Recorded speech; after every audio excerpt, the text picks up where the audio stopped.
혹시 화면 잘 보이실까요?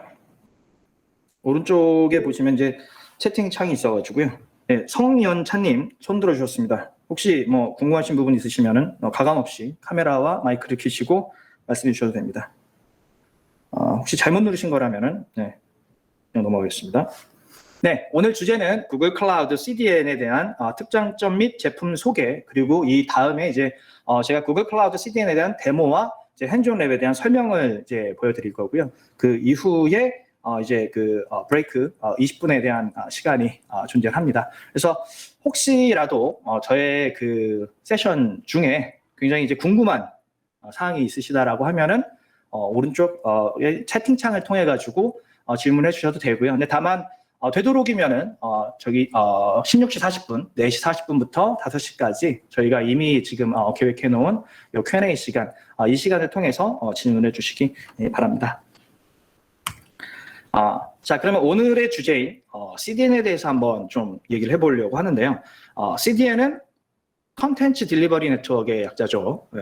그리고 이 CDN은 최종적으로 그 엔드 유저, 클라이언트가 있는 그 엔드 유저와 가장 가까운 곳에서 이 컨텐츠를 직접 다운로드를 받아서 물리적으로 좀 떨어져 있는, 멀리 떨어져 있는 이 오리진 서버에서 받는 것보다 더 좋은 성능과 그다음에 또 가용성, 그다음에 이제 보안적인 부분들, 이런 다양한 부분들을 베네핏을 줄 수가 있는데요. 먼저 첫 번째로는 퍼포먼스.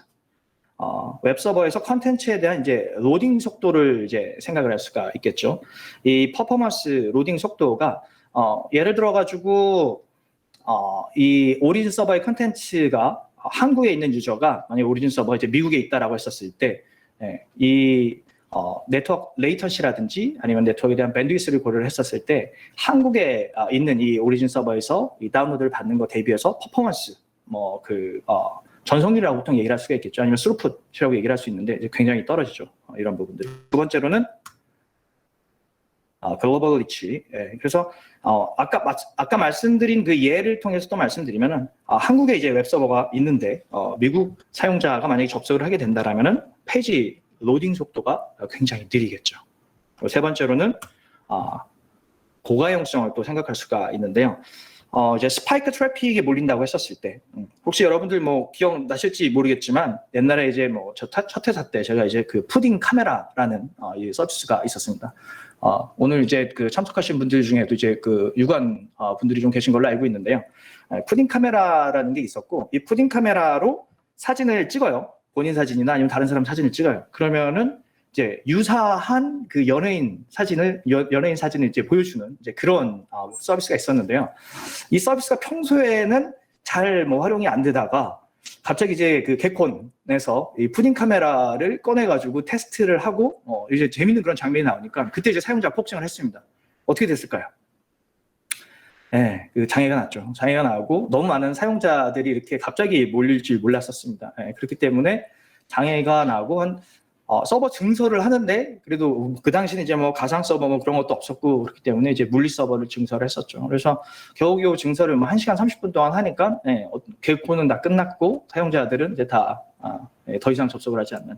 그래서 CDN이 있으면 사실 이제 고가용성 이런 정적인 콘텐츠 같은 경우에는 이제 이 고가용성 갑작스러운 트래픽에서 이 확장성을 통해 가지고 이 CDN에서 다 처리하기 때문에 엣지나 캐시에서 처리하기 때문에 이런 고가용성에 대한 베네핏이 있을 수가 있습니다. 그리고 확장성, 이제 고가용성과 동일하게 아까 같은 그런 트래픽이 피크 칠 때 이런 확장성을 CDN에서 베네핏으로 줄 수가 있고요. 마지막으로는 보안 관련해서는 뭐 예를 들어 가지고 이제 엣지에 저장되어 있는 이 컨텐츠에 대한 인트랜짓에 대한 이제 그 암호화 아니면은 인가된 클라이언트, 인가된 사용자만 아니면 뭐 특정 대륙이나 아니면 특정 IP 대역에서만 접속할 수 있는 이제 그런 액세스 컨트롤 리스트와 같은 아니면은 이제 DDoS 같은 이제 그 Distributed Denial of Service와 같은 이런 뭐 서비스 어뷰징이나 이런 공격들에 대해서 또 이 CDN을 통해서 이 서비스 프로바이더들이 이 베네핏을 누릴 수가 있습니다. 자, CDN 서비스가 중요한 거는 테크니컬리는 제가 말씀을 드렸어요. 그러면은 비즈니스적으로 왜 중요할까요? 물어보고 있습니다, 제가. 혹시 아시는 분 계시면은 채팅창을 통해서 답변을 주셔도 되는데요. 네, 오늘 오신 분들 다 너무 또 샤이하셔서 채팅에 남겨주시지 않으시네요. 참고로 이제 상품이 있습니다. 그래서 제가 세션을 진행을 하면서 제가 이렇게 계속 질문을 드릴 건데 답변을 주시면은 제가 적절한 이 답변에 따라서 좋은 선물을 드릴 수 있도록 하겠습니다. 그래서 채팅창을 잘 사용해 주시기 바라고요. CDN 서비스가 중요한 이유는 결국에는 이제 그 컨버전 레이트, 그다음에 이 그 비즈니스에 대한 레비뉴에 대한 창출이죠. 그래서 유니크 비지터나 아니면 이제 페이지 뷰어라고 PV나 UV라고 보통 이제 뭐 그 포털 쪽에서는 얘기를 하는데요. 많은 사용자들을 사실 이제 그 천인을 해야지만 이 사용자들을 통해서 수익을 창출하고 듀레이션 타임을 최대한 오래 그 해당 그 서비스에서 유지를 할 수가 있는데요. 이게 그 서베이 결과 53%의 모바일 서비스 방문자들이 이제 페이지 로딩 속도가 3초 이상 걸린다면은 이제 당연히 이제 뒤로 가기 위해서 다른 페이지를 간다고 하는데 여러분 3초를 기다리실 수가 있을까요? 아마 뭐 한국 분들은 2초, 아니 보통 이제 1.5초만 이 페이지가 로딩이 안 돼도 바로 다른 페이지로 갈 것 같습니다. 그래서 CDN 서비스가 중요한 이유 중에 하나는 이렇게 모바일 페이지 혹은 이제 모바일이 아닌 이제 유선이더라도 이렇게 사용자의 익스피리언스를 더 그 효율적으로 사용자의 그 유저 익스피리언스에 대한 향상이 굉장히 중요한 이 비즈니스에 대해서 포인트입니다. CDN 서비스 관련해서 한번 구글의 서비스를 예시로 들어보겠는데요. 구글 하면은 생각나는 서비스는 뭘까요? 채팅창을 이용해 주시기 바랍니다. 검색입니다. 김경태님. 혹시 제가 아는 김경태님이 맞나요? 네, 아닌 것 같습니다. 이메일 좋습니다. 모르겠습니다. 네, 안드로이드. 네. 신박한 답변을 좀 제가 원했는데 아직까지는 다 예측이 가능한 답변입니다. 앱엔진. 앱엔진은 구글의 서비스라기보다는 이제 구글 클라우드의 서비스죠. 네, 김영균님, 네, 감사합니다. 네, 검색 서비스 맞고요. 그리고 지메일, 그다음에 그 구글 맵, 그다음에 유튜브, 저희 또 아들놈이 좋아하는 유튜브, 그다음에 플레이스토어 등등 이제 글로벌 서비스가 있어요. 글로벌 서비스가 있는데 구글은 이렇게 전 세계 사용자가 사용하는 이 글로벌 서비스를 위해서 아주 예전 창업 초기부터 시작해가지고 인하우스로 해서 기술을 개발을 했습니다. GGC라고 보통 얘기를 하는데요. GGC. 그래서 구글 글로벌 캐시라고 해서 쉽게 생각하면은 이제 한국에서 그 우리가 유튜브 컨텐츠를 시청을 하면은 실제 업로드한 그 소스는 미국 분이 미국 업로드 서버를 통해서 업로드를 해요. 근데 한국에서 우리가 시청을 하면은 이 오리진 서버인 그 미국까지 가는 게 아니라 한국에 존재하는 GGC, 구글 글로벌 캐시에서 다운로드가 되는 거죠. 그러니까 어떻게 생각하면 참 CDN이랑 이제 동일한 개념이죠. 근데 그거를 구글에서는 유튜브뿐만 아니라 아까 제가 앞서 말씀드린 그 구글의 이 글로벌 서비스를 위해서 2006년부터 자체적으로 인하우스로 R&D를 통해 가지고 개발하고 그거를 실제 프로덕션에 적용을 한 거죠. 그러면 2009년 맥러브라고 보통 이제 발음을 하는데 이게 이제 자기부상 열차를 뜻합니다. 그래서 소프트웨어 디파인드 L7 리버스 프록시. 그러니까 쉽게 생각하면은 그냥 L7 로드 밸런서라고 생각을 하면 되고요. 이 L7 로드 밸런서가 그러니까 저도 이제 첫 회사에서는 이제 보통 우리가 그 로드 밸런서 뭐 L4, 뭐 L7, 그러니까 어플리케이션 레벨의 로드 밸런서 이런 거를 소프트웨어 디파인드가 아니라 그러니까 어플라이언스 방식, 뭐 시스코나 뭐 주니퍼 F5와 같이 실제 이 에이직 형태로 해가지고 공장에서 얘는 처음부터 그 로드 밸런서다라고 해서 이렇게 찍어냈죠. 에이직 방식으로. 그래서 이제 그런 장비를 구매를 해서 썼는데 비싸죠.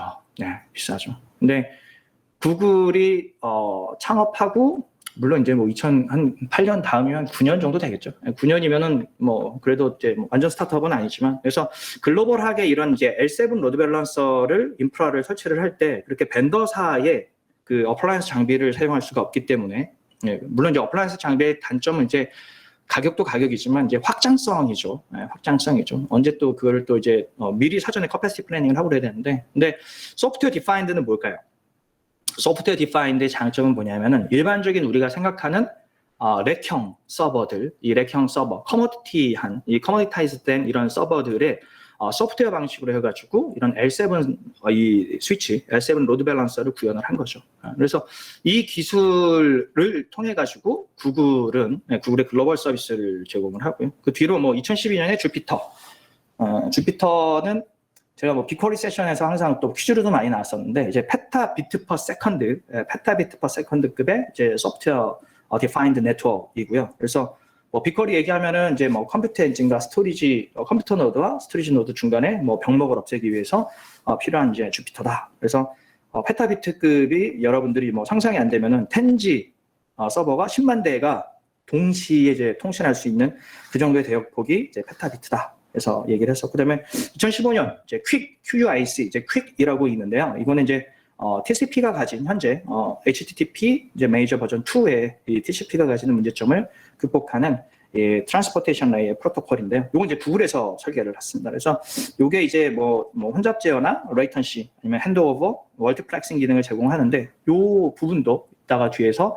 그 CDN 이 좀 세션에 대한 이제 특장점을 설명하면서 좀 진행을 하겠습니다. 그래서 지금 여러분들이 요 보신 2006년부터 2017년 물론 이 에스프레소 이후로도 이제 다양한 구글 내부적으로 인하우스로 이러한 기술들이 개발이 되고요. 이 개발된 기술들이 바로 구글 클라우드에 적용이 됩니다. 네. 그래서 이렇게 다양한 구글 서비스를 이제 글로벌하게 서비스하기 위해서 이제 CDN 서비스가 필수고요. 앞서 말씀드린 대로 구글 클라우드 CDN이 바로 이 그동안 구글에서 이렇게 인하우스로 개발해왔던 CDN이랑 네트워크 기술의 집합체로 여러분들에게 이제 클라우드 형태로 이제 서비스가 제공이 되는 겁니다. 네, 그래서 여러분들이 이제 구글 CDN, 구글 클라우드 CDN을 사용하신다라고 하면은 이미 이 구글 서비스에서 검증된 그리고 글로벌 서비스 클래스로 검증된 성능과 확장성, 가용성을 그대로 사용하실 수 있다라고 생각을 하시면 됩니다. 네, 그럼 이제 구글 CDN에 대해서 이제 구글 클라우드 CDN에 대해서 바비캉님 TPU라고 주셨는데요. 이것도 사실 굉장히 또 신박한 답변이에요. 바비캉님 같은 경우에는 이따가 끝나시고 저희 쪽 스태프분이 이제 이메일 주소 하나 주시면은 거기다 이제 경품 수령이 가능한 주소와 연락처를 남겨주시기 바랍니다. 네. 바비캉님 혹시 TPU를 지금 쓰고 계신가요? 네, 뭐 과감하게 카메라를 켜시고 마이크를 여시고 말씀해 주셔도 되고요. 좀 부끄럽다, 괜찮다라고 하시면은 채팅으로 주셔도 되는데요. 네, 알겠습니다. 다음번에 한번 말씀을 나누는 걸로 하시죠. 네, 그래서 구글 클라우드 CDN에 대해서 한번 하이레벨에서의 아키텍처를 보시면은 가장 우측에는 이 CDN 서비스가 적용할 이제 오리진 서버의 위치인데요.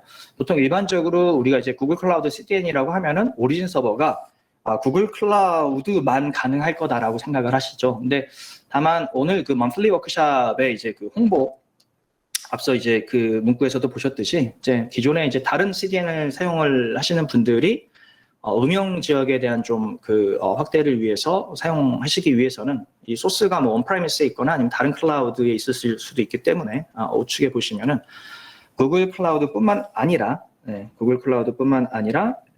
이렇게 오리진 서버가 그 다른 뭐 A사나 M사, 뭐 O사나 이렇게 다른 클라우드의 오리진이 있어도 되고요. 아니면 밑에 보시면은 온프라미스, 즉 여러분들의 이제 그 데이터 센터, 전산 센터에 있으셔도 구글 클라우드 CDN을 오리진으로 적용하실 수가 있습니다. 그리고 이제 오리진 서버에서 CDN 캐시 서버 혹은 이제 뭐 엣지 서버까지 캐시할 컨텐츠를 안전하고 빠르게 이동시켜줄 이제 네트워크망이 있어야 되겠죠. 예를 들어서 오리진 서버가 한국에 있고 실제 이 사용자 호출한 리퀘스트한 사용자가 미국에 있다라면은 그 미국에 있는 사용자 가장 근처에 있는 엣지 서버나 캐시 서버까지 한국의 오리진 컨텐츠가 딜리버리가 되어야 되는데 이제 그때 사용할 네트워크망이 바로 이제 구글의 프리미엄 네트워크입니다. 뒤에서 좀 설명을 또 드릴게요. 네, 그리고 좌측에 보면은 클라우드 아머가 있는데요. 이 클라우드 아머 같은 경우에는 이제 뭐 그 DDoS나 이제 다양한 이제 그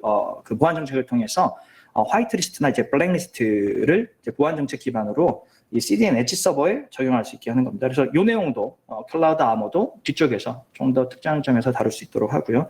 그리고 오늘의 주제인 이 클라우드 CDN, 이게 바로 이제 아까 말씀드린 이제 캐시 서버 혹은 이제 뭐 엣지 서버라고 하고 실제 사용자의 이 유저 익스피리언스를 극대화하기 위해서 이 컨텐츠를 로드하는 시간을 이제 레이턴시를 로딩 시간을 줄이기 위해서 물리적으로 가장 가까운 곳에 위치한 글로벌하게 퍼져 있는 이 엣지 서버를 말씀드리고요. 그리고 아까 그 메갈러브라고 말씀드린 이제 소프트웨어 디파인드 L7 스위치.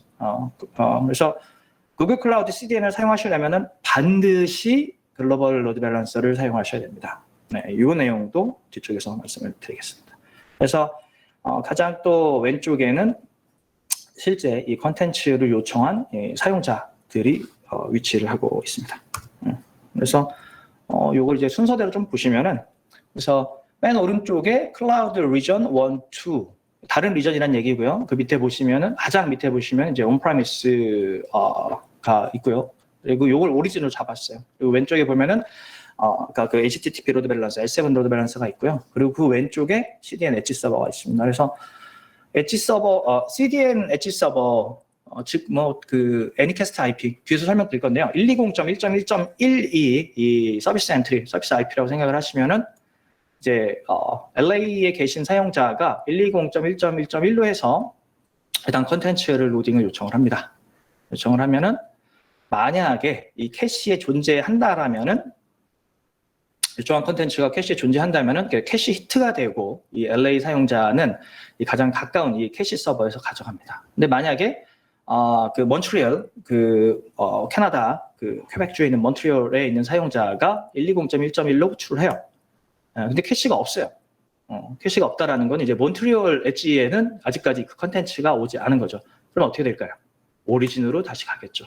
그래서 클라우드 리전 1에 있는 그 오리진 서버에서 몬트리올 엣지 캐시까지 해서 캐시 필 그 구글 클라우드의 이 프리미엄 네트워크를 통해 가지고 이 캐시 필이 되고 그리고 나서 그 다음 호출부터는 이 엣지에서 가져오게 됩니다. 그래서 전체적인 아키텍처는 이렇게 보실 수가 있고요.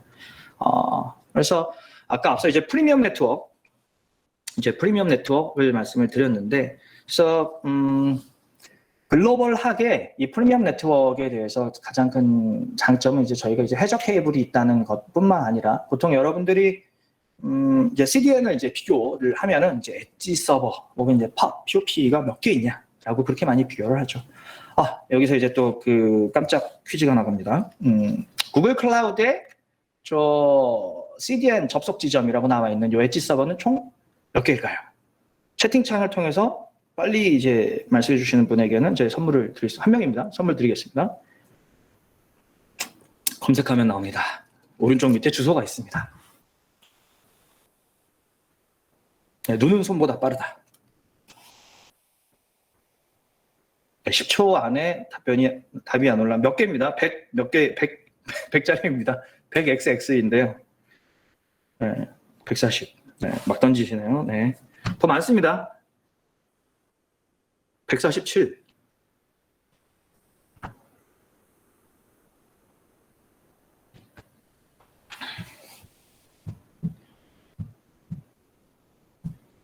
어, 147로 보신 분들은 147은 좀 옛날 거예요. 업데이트된 버전이 있습니다. 147보다 더 이상이고요. 한국어에도 예, 누굽니다. 양동욱님. 좋습니다. 네네네. 정답입니다.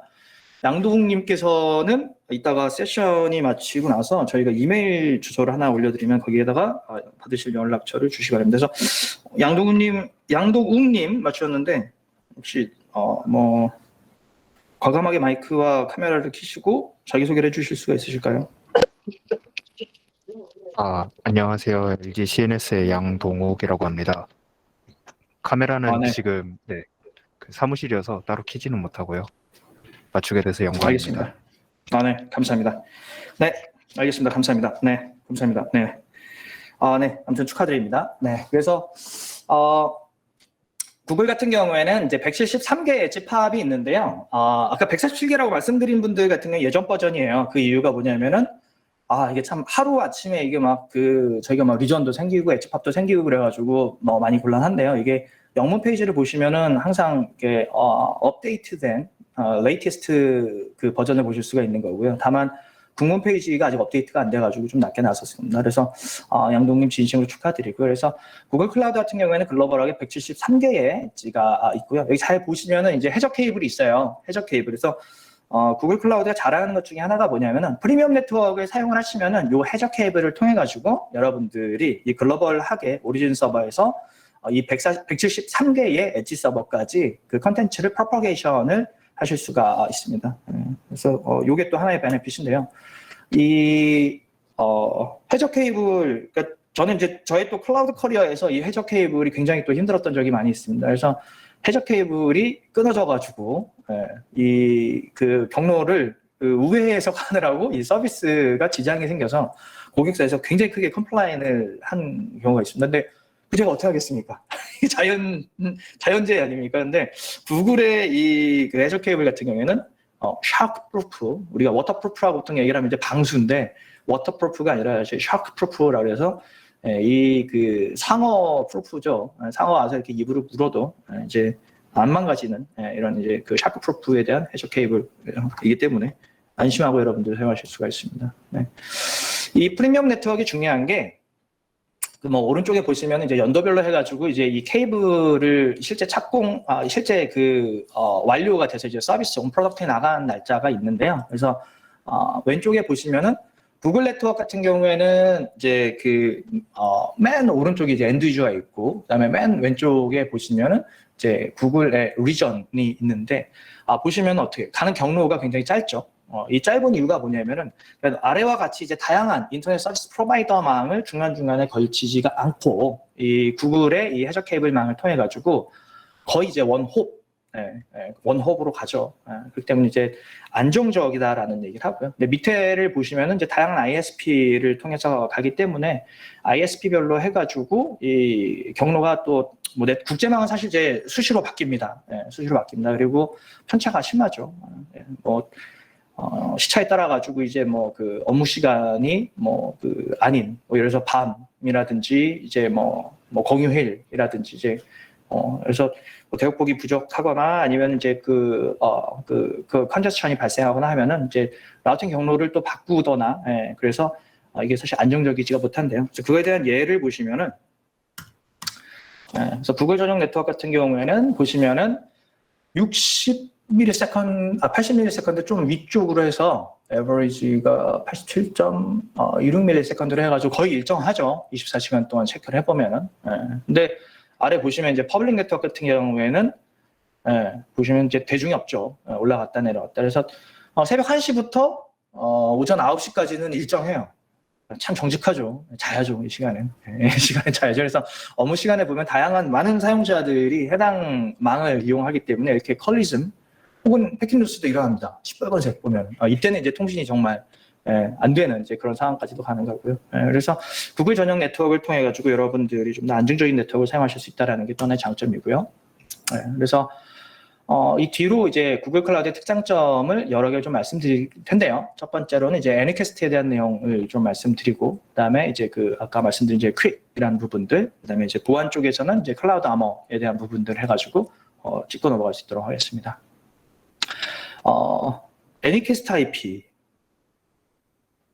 IP에 대해서 말씀을 드릴 건데요. 기존에 구글 클라우드는 애니캐스트 IP를 통해 가지고 이제 그 보시면 이제 DNS 오른쪽 위에 보시면은 cloud cdn.io라는 이제 서비스 도메인이 있고 여기 A 레코드에 보시면은 35.xxx에서 이제 그 구글 IP 대역을 넣습니다. 요게 이제 그 아까 L7 우리 HTTPS 로드 밸런서의 퍼블릭 IP고요. 요거를 딱 넣는 순간에 저희는 이제 그 사용자가 어디에 있든지 간에 저희는 이 애니캐스트 IP를 통해 가지고 그 사용자와 가장 물리적으로 가까운 곳에 있는 CDN 엣지, CDN 캐시 서버에서 컨텐츠를 딜리버리를 할 수가 있어요. 그러면은 애니캐스트 IP가 뭐냐라고 봤었을 때 보시면은 우리가 일반적으로 네트워크를 봤었을 때 IP가 같으면 어떻게 될까요? 쫑나죠. 쫑난다고 얘기하고 충돌이 되죠. 그리고 통신이 안 돼요. 근데 이거는 L2 레벨, 그러니까 레이어 2 레벨에서는 맞아요. 하나의 라우터 안에 이제 그 L2 레이어에서 두 개의 IP를 똑같이 하면 당연히 이제 쫑나는 거죠. 근데 다만 L3 레벨에서 이게 라우터 이렇게 XX 있는 게 이제 라우터인데 각각의 네트워크가 있어요. 각각 네트워크가 있고 네트워크별로 해서 192.168.1.12라는 게 각각 라우터마다 있죠. 근데 맨 밑에 이제 클라이언트가 192.168.1.1로 가려고 했었을 때 어디로 먼저 갈까요? 보시면 10, 20 써 있는데 이게 그 라우터에 대한 포스트입니다. 그래서 맨 밑에 잠시만요. 그래서 이 클라이언트가 192.168.1.1이라는 애니캐스트로 가려고 했었을 때는 이 라우팅 코스트가 10인 곳으로 먼저 가겠죠. 그리고 20은 이제 나중에 가겠죠. 그래서 애니캐스트의 원리가 이렇습니다. 그래서 같은 IP, 하나의 IP를 갖고 글로벌하게 이렇게 갖고 있고 이 사용자가 이 하나의 그 단일 엔트리 IP를 통해서 호출을 했었을 때 가장 가까운 곳으로 이제 이동을 할 수가 있는 거죠. 가장 쉬운 예로 구글의 DNS를 보시면 되는데 구글 DNS IP가 몇일까요? 바로 나와야 되는데. 예, 김영태님. 굉장히 이분 잘하신. 네, 네, 죄송한데 아까. 네. 네네. 맞습니다. 네네, 맞습니다. 네, 8.8.8.8 맞고요. 네네, 8.8.8 맞고요. 네. 김영태님 안 드릴 수가 없겠네요. 네, 이따가, 네, 마지막에, 네, 그 이메일 주소를 저희가 알려드리면은 거기다 이제 그 연락처랑 경품 받으실 주소 주시기 바랍니다. 네. 김영태님, 그러면은, 네, 그러면은, KT DNS 주소는 뭘까요? 어렵죠. 저도 항상 적어서 갖고 다녀가지고 세팅하고 그랬는데, 그래서 옛날에는 뭐 다 외국 다녀가지고 일할 때는 막 세팅. 예, 막 나옵니다.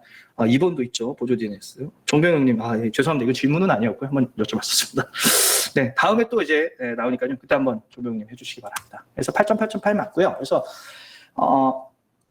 글로벌에 그러니까 구글 DNS는 글로벌하게 다 여러 군데에 물리적으로 존재를 하는데 재밌는 건 뭐냐면 IP는 다 똑같아요. 8.8.8.8이에요. 그러니까 예를 들어서 한국에 있는 고객이 구글 DNS 세팅하고 싶어도 8.8.8로 세팅하고 저기 유럽에 있는 프랑크푸르트에 있는 분이 구글 DNS로 세팅하고 싶어도 8.8.8.8로 세팅합니다.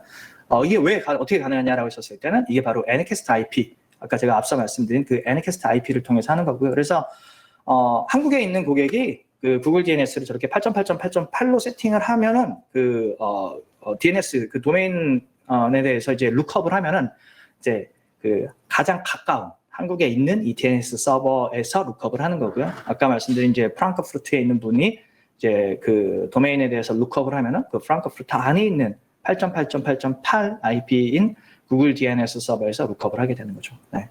이게 바로 Anycast IP의 원리이고 실제 활용 사례입니다. 이번에 일반적인으로 CDN을 사용을 할 때는 DNS에 어떤 레코드를 사용할까요?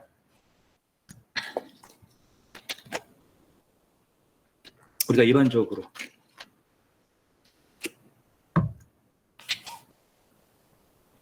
자, 5초 안에 답이 없으면 제가 답변을 하겠습니다. A 레코드도 있는데 A 레코드 말고. 네. 정병님 굉장히 액티브하십니다. 좋습니다. 사용자가 해당 도메인을 룩업을 하면은 어떤 레코드를 좋습니다. 네네 박용균님 정답입니다. 선물을 4개째죠. 최대한 아껴야 되는데 4개째입니다. 그래서 마지막에 이메일 주소를 드리면은 우리 박용균님 그래서 선물 받으실 주소를 드리고요. 너무 자주 드리면 안 되는데 알겠습니다. 그래서 일반적으로는 이제 A 레코드를 해서 이제 그 도메인에 대해서 룩업을 하면은 이제 CNAM을 통해 가지고 그 해당 사용자와 가장 가까이 있는 캐시 서버의 IP를 리턴을 하고 그리고 그 사용자는 그 IP를 통해서 자기와 본인과 가장 가까운 캐시 서버에 접근하게 되는데요. 그러면 또 여기서 질문. 원리는 요겁니다.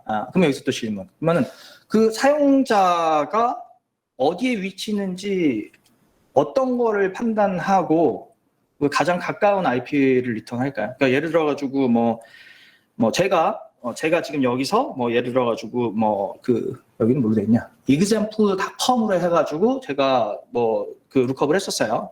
dig이나 ns 룩업을 했었어요. 그러면은 저한테 이제 CNAM을 통해 가지고 가장 가까운 아직 답이 안 나왔죠? 그렇죠. 가장 가까운 그 엣지 서버의 IP를 알려주는데 이때 그러면은 제가 여기 한국에 위치해 있다라는 걸 어떻게 알까요? 어떤 값을 보고? 좀 어려웠네. 네. 로컬 DNS입니다. 로컬 DNS. 그러니까 로컬 DNS라는 게 네네네. 네, 그래서 로컬 DNS고요. 그래서 제가 세팅한 이 DNS가 어디에 위치해 있냐에 따라 가지고 그 로컬 DNS를 보고 그 보통 이제 그 리턴을 합니다. 근데 문제가 뭐냐면은 그 우리가 이제 한국에 있었을 때 아까 말씀드린 이제 KT DNS를 세팅을 했었어요. 이제 정상적으로 제가 이제 그러면은 저 CDN 서비스에서는 이 친구는 이제 그 로컬 DNS가 뭐 KT 걸로 돼 있으니까 이제 한국에 있구나. 라고 이제 한국에 가까운 엣지 서버를 소개를 시켜주죠. 안내를 해주죠. 근데 제가 만약에 미국에 출장을 갔어요. 근데 거기서도 똑같이 이제 KT DNS 로컬로 박아가지고 쓰면은 저는 이제 몸은 미국에 있는데 한국에 있는 엣지 서버에서 받아오게 되니까 오히려 더 느릴 수가 있게 되는 거죠. 그래서 이게 또 일반적인 CDN 같은 경우에 이런 부분에 대한 또 이제 좀 이슈가 있습니다. 근데 다만 구글 클라우드 같은 경우에는 구글 클라우드 CDN 같은 경우에는 이렇게 엣지 서버 그 이 애니캐스트 IP를 통해 가지고 하나의 IP를 통해 가지고 각각 이 글로벌하게 아까 말씀드린 이제 뭐 170 몇 개의 그 엣지 서버에서 여러분들이 받아가실 수 있기 때문에 요런 부분들을 굳이 복잡한 DNS 설정 없이 애니캐스트 IP를 통해 가지고 진행하실 수가 있고요. 그리고 아까 앞서 IP가 이제 사실 이제 다른 클라우드, 다른 이제 CDN 서비스 같은 경우에는 그러니까 스케일링을 하려 그래도 그 해당 엣지 서버 쪽에 각각 다 그 스케일링을 하면 그쪽 IP 대역이 다 다르지 않습니까? 근데 구글 클라우드는 여기 보시면 192.0.2.1로 해가지고 이미 이 IP 대역이 딱 픽스가 돼 있어요. 그래서 그 이 스케일링이 굉장히 그 편합니다. 그러니까 예를 들어가지고 픽스되어 있는 환경이 아니라 192.0.2.1로 해가지고 애니캐스트가 앞에 있기 때문에 그 뒤쪽에 인프라가 그 확장이 되더라도 사실 변경되는 게 없죠. 그러니까 단일 엔트리 192.0.2.1에 대한 부분만 있기 때문에 이 부분이 사실 이제 다른 애니캐스트를 사용하지 않는 이제 그런 CDN 대비해서 뭐 장점이 있습니다. 네, 그래서 또 3분이니까 빨리 달려가 봐야겠네요. 그래서 요 다음은 이제 그 클라우드 CDN의 특장점이 이제 QAS, 이제 퀵이라고 있는데요. 이제 퀵 프로토콜 같은 경우에는 이제 뭐 퀵 UDP 인터넷 컨텐츠 커넥션의 이제 약자고요. 물론 이제 구글이 만들었습니다. 그래서 UDP 기반으로 하고 현재 HTTP2의 그 TCP를 대체하는 이제 차세대 고속 인터넷 프로토콜입니다. 그래서 IETF에 의해서 이제 HTTP 버전 3에서 기본 프로토콜로 이제 적용될 예정입니다. 그래서 현재 우리가 사용하는 이제 HTTP2의 이제 TCP의 한계점을 이제 개선하는 프로토콜인데요. 이제 좀 더 물론 이제 구글 서비스에서는 이미 다 지금 현재 사용을 하고 계시고요. 이제 클라우드 CDN에서도 HTTPS 로드 밸런서를 설정하면 이제 바로 사용하실 수가 있습니다. 좀 더 구체적으로 보면은 퀵을 적용을 하면은 레이턴시가 감소해서 이제 서비스 속도를 이제 더 빠르게 만들 수가 있습니다. 웹 클라이언트 여기 화면에 보시면은 좌측에는 이제 기존의 이제 TCP 아니면 이제 TLS 트랜스레이어 그 시큐리티 통신으로 해가지고 최초 이제 핸드쉐이킹 과정으로 인해서 이제 300ms가 발생을 하는데 두 번째 통신부터는 이제 소스와 디스티네이션 간의 이제 그 라운드 트립 타임 RTT인 200ms만 그래서 처음에 첫 통신 300ms 그다음에 두 번째부터는 이제 200ms가 발생하는 거고요. 우측에 보면은 이제 두 번째 통신은 우측에 보시면 이제 퀵 프로토콜을 적용을 하면은 최초에는 이제 100ms 그리고 두 번째부터는 이제 커넥션 아이디와 메타데이터를 사용해가지고 이제 한번 그 이전에 특정 서버 통신이 한 적이 있는 경우에는 이제 이러한 데이터를 통해서 핸드쉐이킹 없이 바로 시작을 함으로 이제 그 실제 이제 딜레이가 레이턴시가 추가로 발생되지 않습니다. 그래서 0ms로 됐고요. 그래서 이 레이턴시가 빨라지면 실제 뭐가 좋냐? 라고 여러분들이 또 생각하실 수가 있는데요. 보시면 이제 밴드위스라는 개념이 있고 레이턴시라는 개념이 있어요. 그래서 밴드위스는 여기 보시면 이제 뭐 휴지 신인가요? 아무튼 보통 저는 이제 수도관에 많이 비유를 하는데 그래서 이 그 지름이 작으면은 한 번에 우리가 보낼 수 있는 물의 양이 적죠. 오른쪽에 보면은 지름이 크면은 한 번에 보낼 수 있는 물의 양이 많죠. 그래서 하이 밴드위스가 좋은 겁니다. 근데 다만 스루풋은 또 달라요. 스루풋은 뭐냐면은 전송률이라고 얘기를 하는데, 우리가 밴드위스는 옛날에 100메가 bps, 1G bps 광램이라고 하는데, 그건 뭐냐면은 1기가비트 per 세컨드, 1초에 1기가비트를 보낼 수 있는 밴드위스가 있다라는 거지, 실제 스루풋이 그만큼 나온다라는 건 아니에요. 그래서 스루풋은 보통 우리가 80% 나오면 잘 나온다라고 하잖아요. 왜냐면은 레이턴시 때문에 그렇습니다. 물론 이제 레이턴시도 이제 여러 개가 있습니다. 프로포케이션 딜레이부터 시작해서 지터랑 있는데, 그냥 보통 일반적으로 우리가 이제 라운드 트립 타임을 생각을 하면은, 오른쪽에 이제 호수를 보시면은 로우 레이턴시, 우측에 보시면은 하이 레이턴시가 있는데, 로우 레이턴시는 어때요? 짧죠. 그러니까 물이 처음에 이제 시작점에서 보내면 끝점까지 도달하는 시간을 레이턴시라고 생각하시면 되는데, 오른쪽은 하이 레이턴시. 물 한번 보내면 한참 있다 도착해요. 그래서 레이턴시가 만약에 길면 길수록 밴드위스가 아무리 높더라도 그 밴드위스에 해당하는, 예를 들어서 1기가비트 per 세컨드면은 1기가비트 per 세컨드를 그대로 다 전송률로 해서 스루풋이 100%가 나올 수는 없다는 얘기입니다. 그렇기 때문에 우리가 체감하는 것은 스루풋이기 때문에, 이 스루풋은 밴드위스와 레이턴시와 민감하다라는 걸 아시면 됩니다. 그렇기 때문에 아까 앞서 퀵을 통해서 레이턴시를 0으로 만들어버리면 어떡할까요? 이 밴드위스만큼 최대, 물론 이제 100% 나오진 않겠죠. 그래서 이 최대의 이 전송률, 스루풋을 낼 수가 있다라는 부분. 그래서 결국엔 이제 서비스 익스피리언스, 커스터머의 유저 익스피리언스를 개선할 수 있다라는 거고요. 두 번째로는 전송량을 계산할 때 이제 제가 초당 보내는 데이터량이라고 얘기를 말씀을 드렸는데, 인터넷망 같은 경우에는, 그러니까 이더넷망 같은 경우에는 보통 이제 회선을 공유를 합니다. 예를 들어서 집에서 유선 인터넷이 하나가 들어오면은, 이 회선 하나에다가 우리가 액세스 포인트, 무선 공유기를 이제 설정을 해서, 어머니, 아버님, 동생, 아니면 이제 결혼하셨으면 이제 배우자분, 이제 자녀분 같이 다 사용을 하는데, 이때 동시에 똑같이 다 패킷을 날릴 수가 있을까요? 없습니다.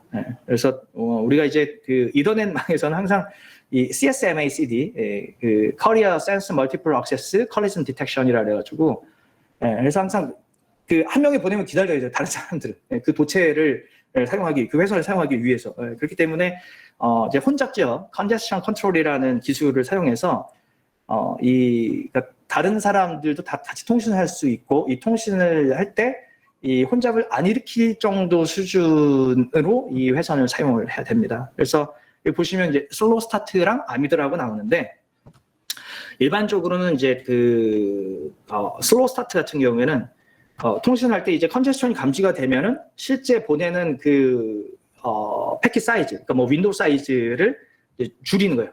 점점 일씩 줄이는 거죠.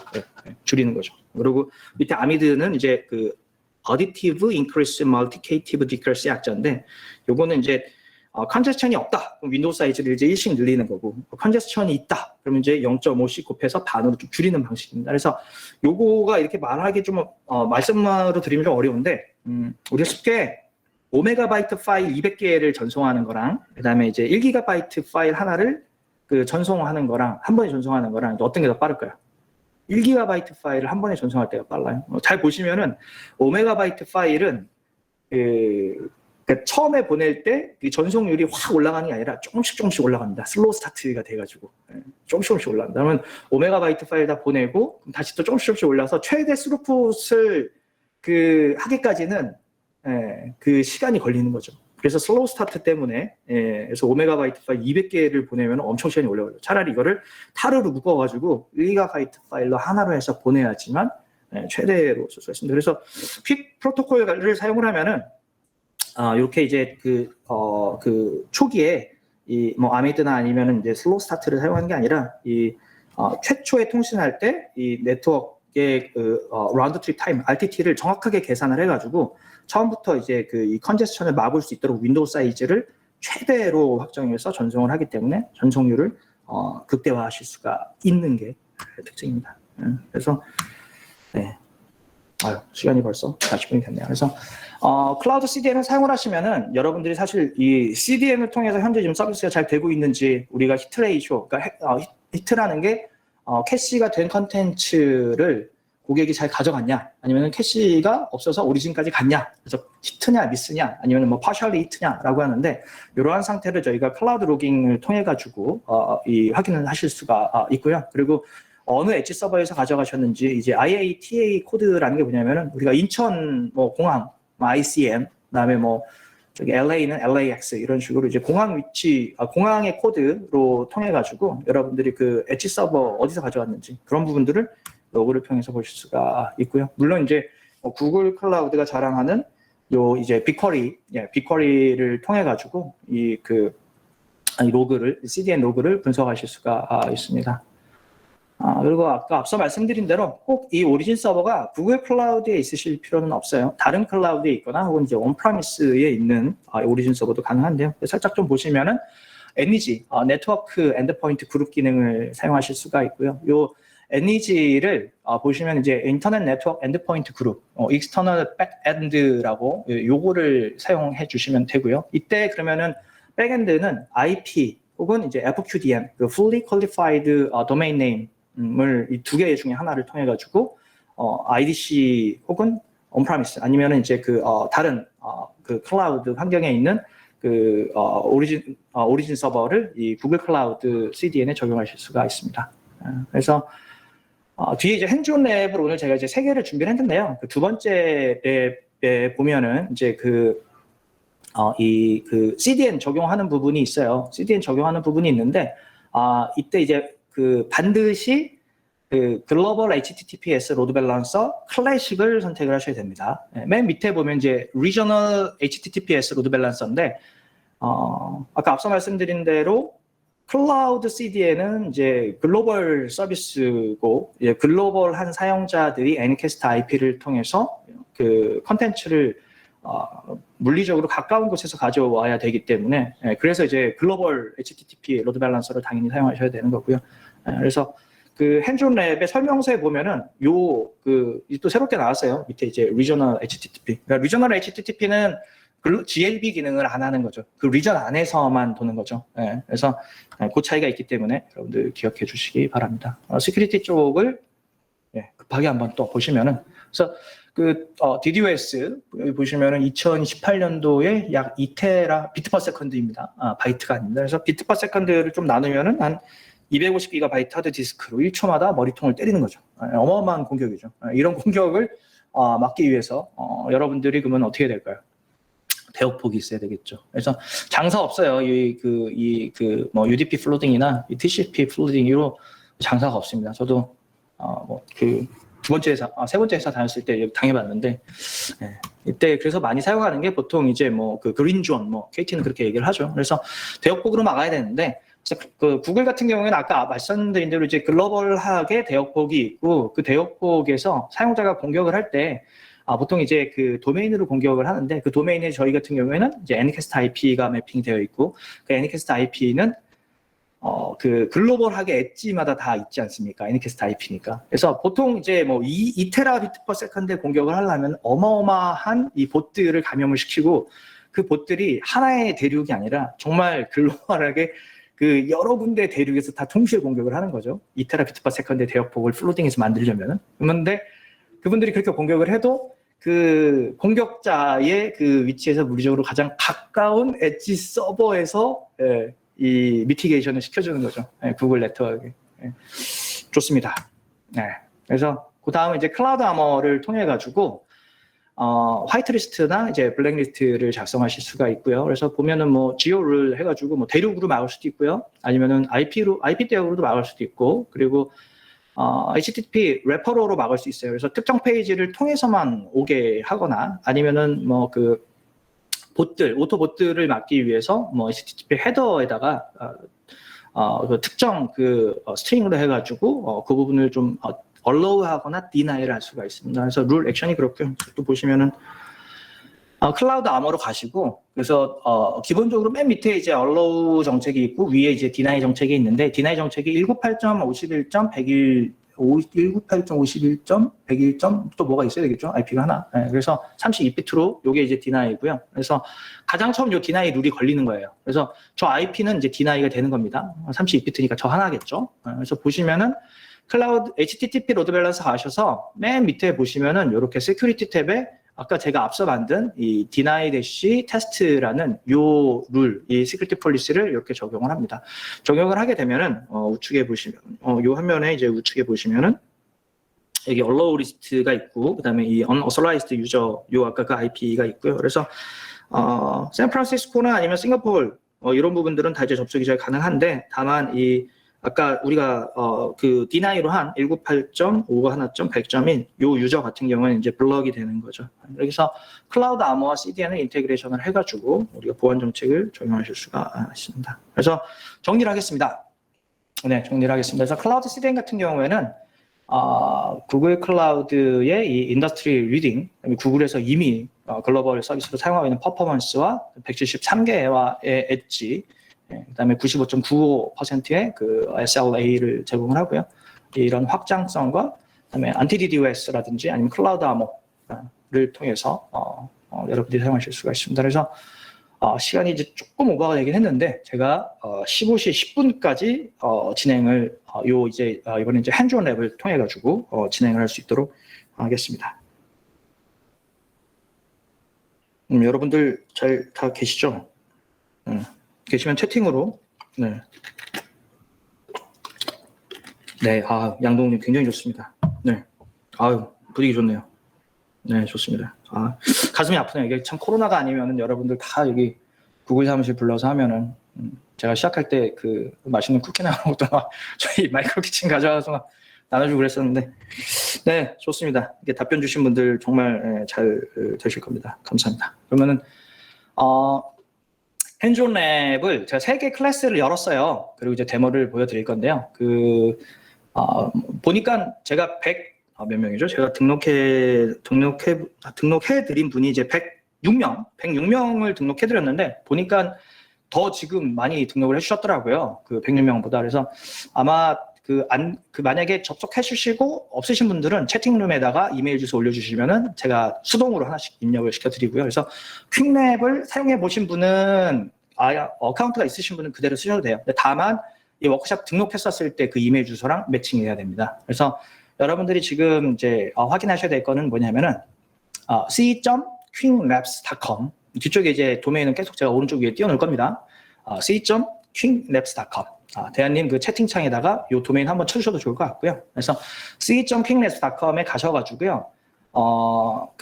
어카운트 있으신 분은 로그인하시고 어카운트 없으신 분은 create new account 해주셔서 만드셔야 됩니다. 다만 워크샵 등록할 때에 그 이메일 주소를 사용하셔야 됩니다. 그래서 접속해서 로그인하시고 없으신 분은 new 어카운트 만드시고 그래서 보시면은 이렇게 클래스가 보여야 돼요. KUR Monthly Advanced Workshop 2022년 9월 Security and Network 해가지고 여기 보이셔야 됩니다. 그래서 혹시 안 보이신다 하는 분은 내가 c.quicklabs.com에 했냐? 그러니까 www.이라든지 뭐 아니면 이제 다른 거 이게 하시면 안 되고요. c.quicklabs.com 그리고 만약에 제대로 내가 그 워크샵 등록했었을 때 이메일 주소를 했는데도 안 보인다. 그런 분들은 이제 좀 늦게 등록하신 분들 같은 경우에 저한테 여기 채팅룸에다 남겨주시면은 제가 매뉴얼로 등록해드리겠습니다. 그래서 보시면은 클릭을 해보시면은 그 클래스를 클릭을 해보시면 이게 클라우드 CDN이 있고요. 그래서 이 클라우드 CDN을 누르시면은 이런 식으로 나와요. 그래서 실습 시작 버튼을 누르시면은 실제 여러분들이 핸즈온 랩을 하실 수 있는 유저네임, 패스워드, 그다음에 프로젝트 아이디가 나오고요. 그래서 이때 여러분들이 바로 이제 오픈 구글 콘솔 해가지고 하셔도 되는데 문제가 뭐냐면 이제 구글 아이디 기존에 이제 접속해 있는 구글 아이디나 기존에 여러분들이 사용하시는 구글 클라우드 계정이랑 또 쫑날 수가 있습니다. 그렇기 때문에 가능하면은 크롬 같은 경우에는 인커그니티 윈도우, 그다음에 사파리는 프라이빗 윈도우고, 그다음에 파이어폭스는 뭐죠? 시큐리티 윈도우인가? 그래서 여러분들이 이런 시큐리티 윈도우나 아니면 프라이버시 윈도우 탭 아니면 윈도우를 열어가지고 여기서 좀 쿠키가 저장이 안 되고, 그래서 여러분들이 클린하게 로그인할 수 있는 이 공간을 통해서 진행해 주시고요. 그래서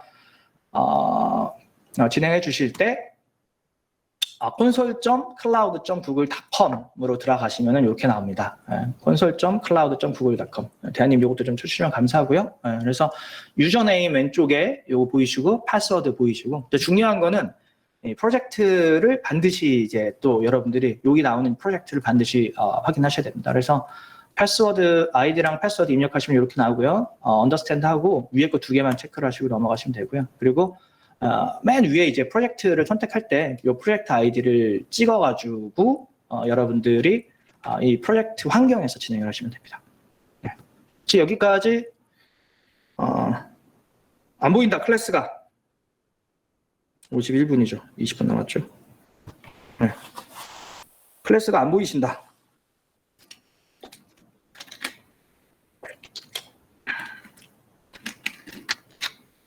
그분들이 참석을 안 하셨을 수도 있겠네요.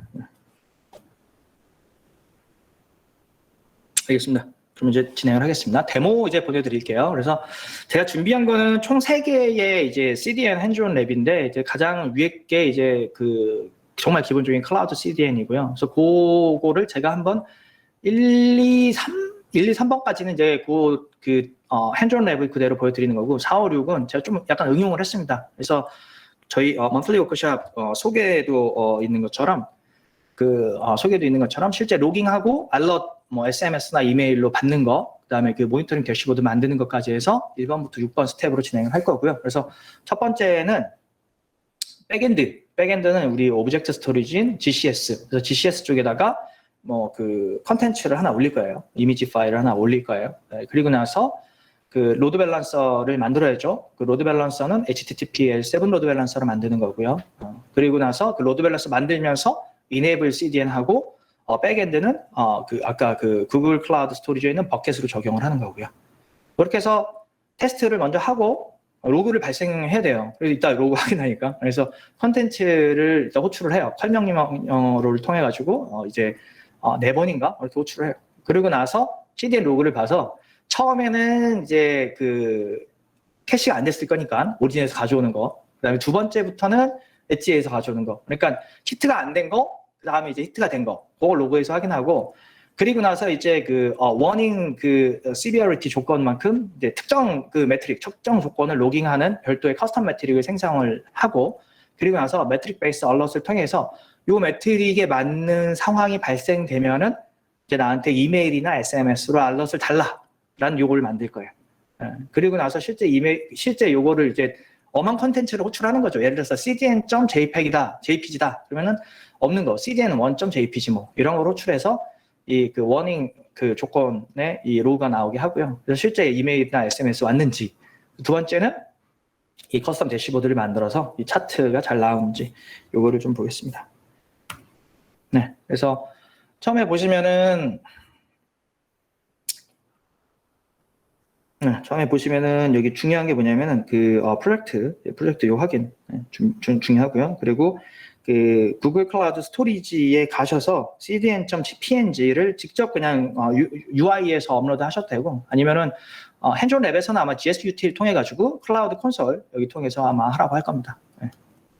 그리고 보시면은 이제 그 L7 HTTP 로드 밸런서에 가셔가지고 이제 설정을 하는데요. 이제 그 백엔드 쪽에 보시면은 이 그 create backend bucket 백엔드 서비스는 아까 말씀드린 대로 뭐 NEG나 뭐 그런 거 뭐 하는 거고요. 오른쪽 보시면은 이제 백엔드 버킷 해가지고 이 클라우드 서비스 클라우드 스토리지 아까 그 클라우드 스토리지 그 버킷을 딱 지정을 하고요. 밑에 보시면 이제 클라우드 CDN을 이네이블 해야 됩니다. 이 이네이블 하면 밑에 이제 그 캐시에 대해서 좀 여러 가지 좀 화면이 나오는데요. 요거를 이제 좀 설명을 드리면은 캐시 all static 같은 경우에는 이제 오른쪽 밑에 있는 이제 MIME 멀티퍼포스 인터넷 메일 익스텐션 유형의 컨텐츠 예를 들면 뭐 CSS, 자바스크립트, 폰트, 뭐 미디어 파일 같은 걸 이제 캐시를 하고요. TTL 값 같은 경우에는 이제 오리진에서 설정된 게 아니라 클라우드 CDN에서 설정된 값을 적용합니다. 그리고 두 번째 이제 use origin header 옵션 같은 경우에는 오리진 서버에서 설정된 이제 헤더 값에 존재하는 캐시 컨트롤 혹은 이제 TTL 값을 적용을 하고요. 클라우드 CDN에서는 아예 설정하는 탭이 없습니다. 그러니까 클라우드 CDN TTL을 설정하는 탭이 없습니다. 그러니까 오리진에서 설정된 값을 그냥 그대로 쓰는 거고요.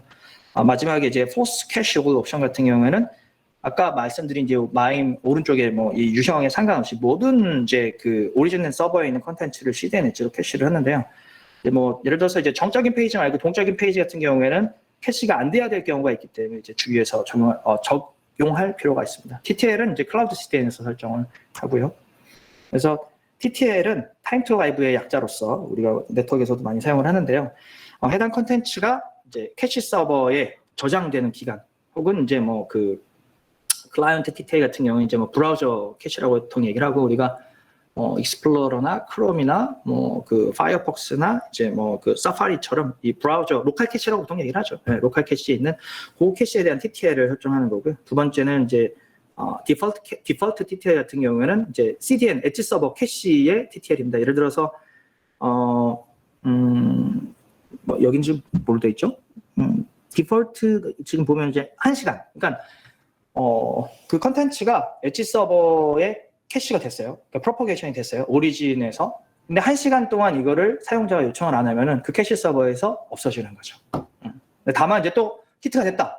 계속 늘어나는 거죠. 근데 아무리 있어도 이 친구는 하루는 못 넘는 거죠. 맥시멈 타임 투 라이브가 있는 거고요. 근데 재밌는 게 뭐냐면은 여기서 우리가 원아워라고 했잖아요. 근데 원아워 동안 그 컨텐츠가 계속 있을 수는 없어요. 왜냐면은 이제 LRU 알고리즘 우리가 그 리스트 리센트리 유즈 맞죠?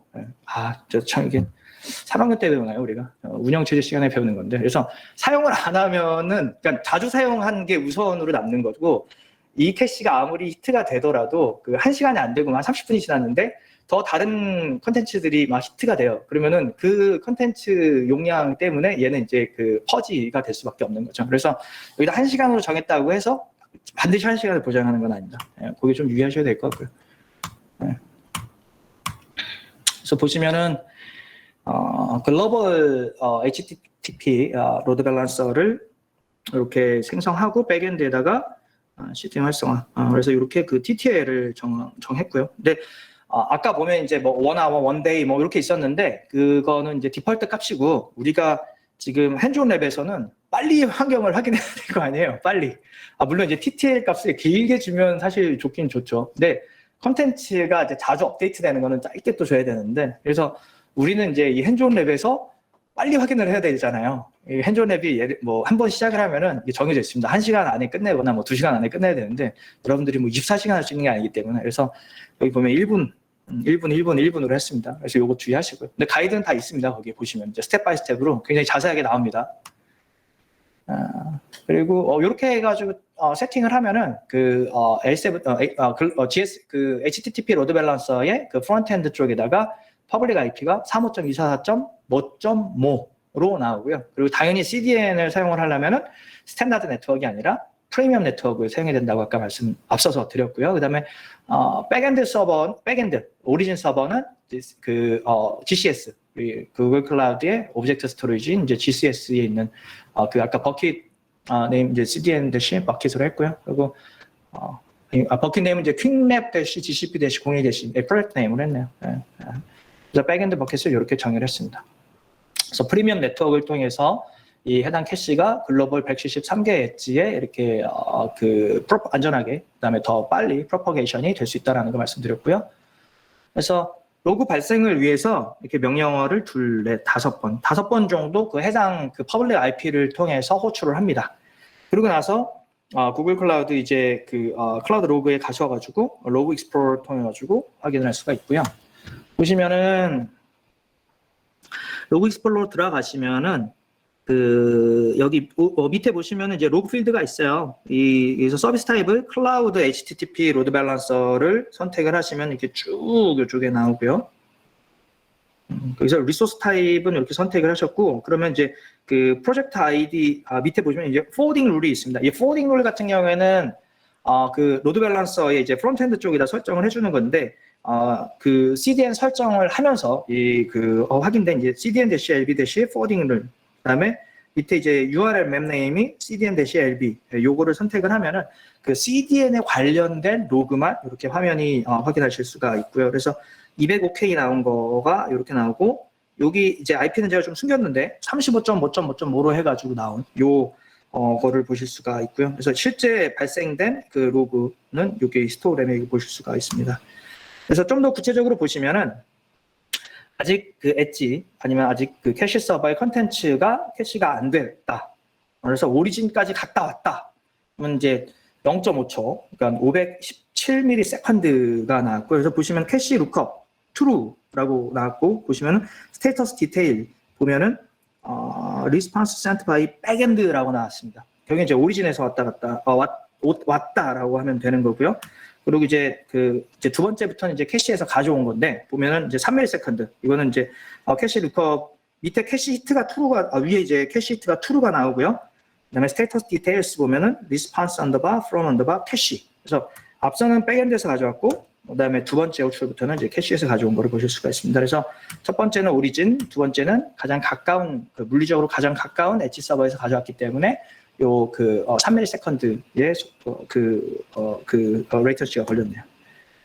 그래서 이 다음 이제 특정 패턴, 예를 들어 가지고 존재하지 않는 컨텐츠 cdn.png를 아까 우리가 올렸는데 그게 아니라 cdn1.png를 한번 호출해 보겠습니다. 그래서 보시면 cdn1.png를 호출했어요. 그럼 당연히 이제 404 에러가 여기 뜨죠. 아까는 이제 205K가 떴는데, 저는 404 에러에 대해서 이게 오른쪽 밑에 보시면은 이제 이 404 에러에 대해서 요걸 이제 그 특정할 수 있게 커스텀 매트릭을 사용합니다. 그래서 MQL을 통해 가지고 설정을 해야 되는데요. MQL은 이제 모니터링 쿼리 랭귀지라고 해가지고 이제 SQL처럼 이제 모니터링에 사용하는 랭귀지인데, 이걸 여러분들이 처음부터 다 작성하실 필요는 없습니다. 보시면은 아까 그 클라우드 로그 아까 그 화면, 우리가 아까 그 본 화면에서 이 create metric을 누르시고 여기 왼쪽에 로그 필드에서 우리가 원하는 필드를 다 찍으면은 자동으로 이렇게 나옵니다.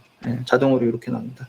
그래서 요 404 에러가 나온 요 화면까지 나오시고 create metric 하면은 자동으로 이 모니터링 쿼리 랭귀지가 이렇게 작성이 되고요. 그래서 create metric을 누르면은 매트릭이 생성이 되고, 요 매트릭을 요 해당 404 에러가 발생했었을 때 알럿을 줘야 되지 않습니까? 그러니까 누군가 이제 통지를 받아야 되는데, 그래서 create 알럿을 누르고, 이 알럿은 이제 두 가지로 알럿을 누르고, 그다음에 앞서 만든 그 매트릭을 선택을 하고, 그리고 나서 이제 임계치를 설정을 해야겠네요. 요걸 임계치라는 게 이제 뭐 5분 동안에 몇 번, 아니면 10분 동안, 그러니까 최대값, 최소값에서 아니 평균으로 할 거냐, 최대 그러면 요 에러가 몇 번 발생할 거냐, 요런 이제 임계치를 설정하고, 그러니까 그 임계치를 설정하는 이유는 뭐냐면은 알럿을 주기 위한 조건이죠. 알럿, 그러니까 메일이나 SMS로 통지를 하기 위한 이제 조건들이죠. 그래서 요거 보시면은 아까 말씀드린 이제 리소스랑 이제 매트릭을 설정을 하고, 밑에 보시면은 초당, 그러니까 무조건 하나라도 발생되면 이제 0개 넘어가면 above anytime series violate는 뭐냐면은, 그러니까 일단 하나 이상이라도 언제든지 발생하면 바로 알럿을 달라라는 얘기죠. 왜냐하면 저는 이제 테스트를 위해서 이렇게 임계치를 낮게 잡았습니다. 그래서 above threshold 0으로 했었고요. most recent value로 했었고요. anytime series violate로 했습니다. 그래서 아까 제가 이제 그 cdn1.png 없는 컨텐츠로 호출했죠. 보면은 이렇게 해가지고 그 해당 제가 만든 매트릭에 맞는 그래프가 발생된 거를 보실 수가 있고요. 그래서 알럿을 발생했었을 때 우리가 어떻게 통보를 받을 거냐. 그래서 저는 이제 이메일을, 여기 보시면 제 이메일 주소가 있습니다. 제 이메일 주소가 있고요. 밑에 보시면은 이제 SMS가 있습니다. SMS. 제 전화번호는 좀 가렸습니다. 4자만 나왔네요. 그래서 이렇게 해가지고 설정을 하고, 또 한번 계속 이제 아까 없는 컨텐츠를 호출을 했어요. 없는 컨텐츠를 호출을 하면은, 어떻게 될까요? 없는 컨텐츠를 이렇게 호출했어요. 브라우저 가가지고 cdn1.png. 그러면은 이 매트릭을 설정했고, 요 임계치는 이쪽이에요. 그러니까 0개 하나 이상이라도 나오면은 무조건 통보를 해라. 한 번, 두 번, 세 번, 엄청나게 이제 또 클릭을 했네요, 제가. 그래서 이렇게 나오면은 이렇게 해서 SMS가 이렇게 옵니다. SMS가 오고요. 그다음에 이메일로도 이렇게 알럿이 옵니다. 그리고 우리 클라우드 대시보드, 클라우드 로그 대시보드에 보면은 이게 하나라고 알럿이 발생했다고 나옵니다. 그리고 요걸 이제 그 커스텀 대시보드를 만들려면은 그 모니터링, 클라우드 모니터링 가셔가지고 이 대시보드 탭 가셔가지고 여기다가 아까 우리가 만든 그 매트릭 있지 않습니까? 그 커스텀 매트릭 만든 이 로그 베이스드 매트릭 요거를 클릭을 합니다. 요거를 클릭을 하고 이제 뭐 그래프를 어떤 모양의 그래프를 할 것이냐를 선택을 합니다. 저는 이제 라인 그래프를 선택을 했고요. 그리고 이제 그 대시보드 그래프의 이름을 CDN 워닝 모니터링이라고 했습니다. 그래서 클릭을 하시면은 이런 식으로 요 커스텀 대시보드가 발생이 되고, 이게 이제 자동으로 리프레시가 되면서 실제 그 시비어리티가 그러니까 워닝 레벨 수준의 로우가 발생이 되면은 자동으로 여기 이렇게 올랐다 내렸다 합니다. 그래서 네, 5분 일찍 끝났습니다. 그래서 지금 제가 2시부터 시작해가지고 지금 15시 5분까지 해가지고 구글 클라우드 CDN에 대한 부분들, 특장점, 그다음에 소개, 그다음에 베네핏이 뭔지, 그다음에 디퍼런시에이션이 뭔지에 대해서 좀 설명을 드렸고요. 그다음에 두 번째로는 그 핸즈온 랩, 아까 c.quickmap.com 저희가 채팅룸으로 도메인 드렸고요. 여기 도메인 가셔서 여러분들이 실제 핸즈온으로 테스트하실 수 있도록 3개의 핸즈온 랩을 제가 오픈해 드렸고요. 그리고 혹시라도 늦게 조인하신 분들 중에 만약에 이제 클래스가 안 보인다 라고 하시는 분들 같은 경우에는 이제 저의 그 채팅창에다가 그 이메일 주소와 그다음에 클래스 등록 부탁드립니다, 아니면 랩 부탁드립니다 하면은 제가 저희 세션이 마치고서라도 지속적으로 팔로우를 해서 등록을 시켜드릴 수 있도록 하겠습니다.